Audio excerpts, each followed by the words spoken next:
বিয়ে বাড়ি নামে গতকালকে একটা দোকান থেকে চটপটি খেয়েছিলাম আমরা। সত্যি বলতে অনেকের মুখে শুনেছি এই বিয়ে বাড়ির চটপটিটা নাকি খুবই ভালো হয়, এবং চটপটি খেয়ে ফেরার পথে রাস্তা থেকে চানাচুর এবং মোজো নিয়েছিলাম।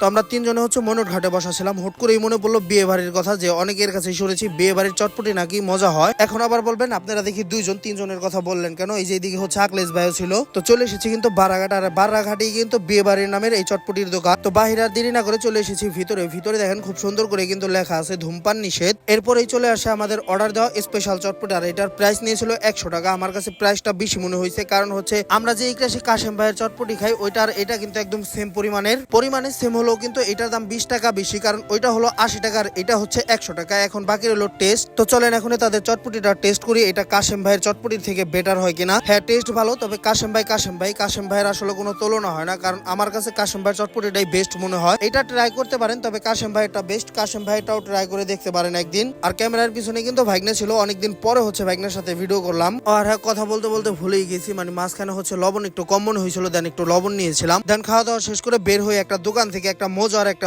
বিডির চানাচুর নিয়েছিলাম। মোজোটা নেওয়ার মূল কারণ হলো চটপটির দোকানে একটু পানি খেয়েছিলাম, পানিটা ভালো লাগলো না, যে কারণে মোজোটা নিয়েছিলাম। মোজো আনার সময় বিডি কোম্পানির চানাচুরটা আমার চোখে পড়ে, আর আমি নিয়ে আসি, কারণ এই বিডি কোম্পানির এই চানাচুরটা আমার কাছে ভালোই লাগে। আপনাদের কাছে এই চানাচুরটা কেমন লাগে অবশ্যই কমেন্টস করে জানাবেন। তো গাইস, আজকের ভিডিও এই পর্যন্তই। দেখা হচ্ছে নতুন কোনো ভিডিওতে। সবাই ভালো থাকবেন, সুস্থ থাকবেন, আল্লাহ হাফেজ।